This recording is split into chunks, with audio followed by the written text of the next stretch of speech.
Ada perawat, ada petani, ada nelayan, juga peternak.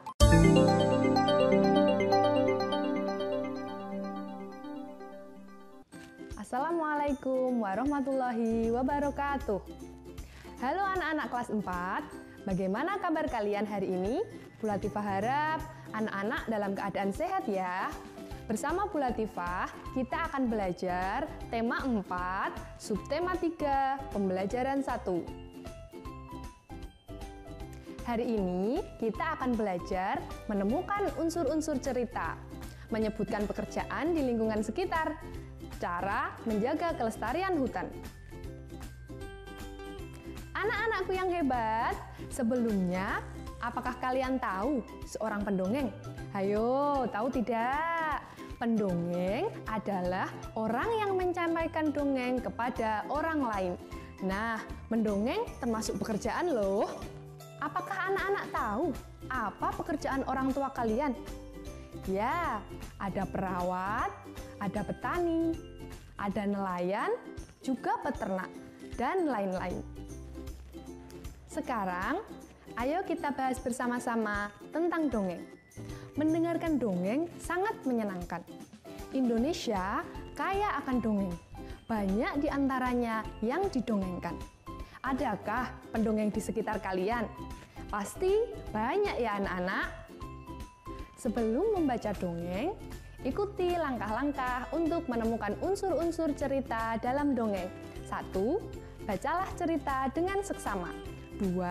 Catatlah tokoh-tokoh yang diceritakan.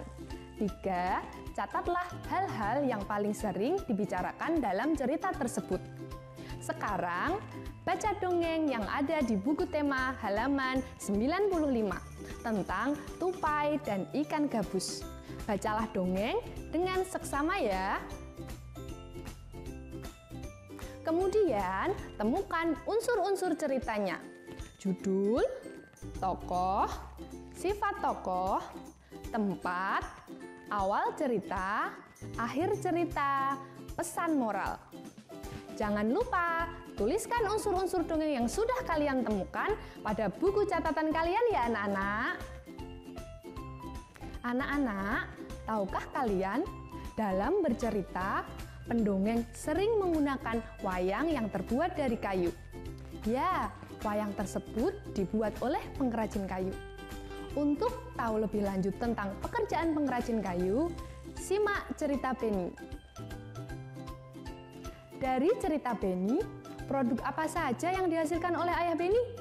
Ya, benar, meja dan kursi. Pekerjaan ayah Beni menghasilkan barang-barang yang terbuat dari kayu. Anak-anak, kayu adalah sumber daya alam yang digunakan untuk membuat sebagian besar perabot rumah tangga. Dari manakah kayu berasal? Apakah kayu tersebut dapat diperbaharui? Kalian penasaran tidak? Berikut adalah proses pengolahan kayu menjadi meja dan kursi. Proses pengolahan kayu dimulai dari penebangan pohon di hutan. Pohon tersebut ditebang menggunakan alat, yaitu gergaji mesin. Pada kegiatan penebangan pohon, harus diperhatikan juga kelestarian hutan, yaitu dapat dilakukan dengan cara pohon yang hendak ditebang pilih yang sudah berumur tua, dan penebangan diiringi dengan penanaman pohon kembali. Kayu yang telah dipotong diangkut menggunakan kendaraan menuju tempat pengrajin kayu. Di tempat inilah kayu dibelah menjadi beberapa bagian. Ada kayu yang dibuat papan, ada juga yang dibuat balok kayu. Para pengrajin kayu membeli kayu dari pemilik penggergajian. Mereka membeli kayu sesuai dengan kebutuhan yang dibuat. Misalnya, untuk membuat meja dibutuhkan kayu berbentuk balok. Meja yang sudah terbentuk dihaluskan dan dicat. Jadilah sebuah meja yang siap dipakai. Pengrajin kayu biasanya menjual meja tersebut ke toko mebel. Pembeli biasanya membeli meja dan kursi ke toko mebel. Mereka membeli sesuai dengan kebutuhannya masing-masing.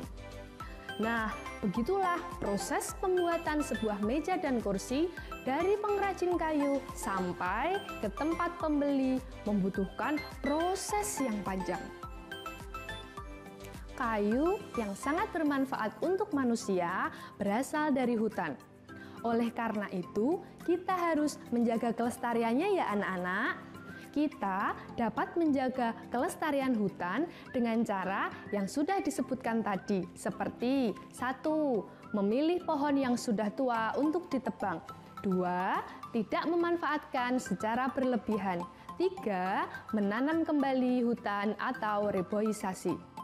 Karena selain menghasilkan kayu, hutan juga merupakan paru-paru dunia loh. Maksudnya, hutan menghasilkan oksigen yang kita butuhkan untuk bernafas. Jadi, Bu Latifah tunggu aksimu menjaga dan melindungi hutan kita bersama-sama. Anak-anak, cukup sekian pembelajaran kita hari ini. Semoga bermanfaat ya.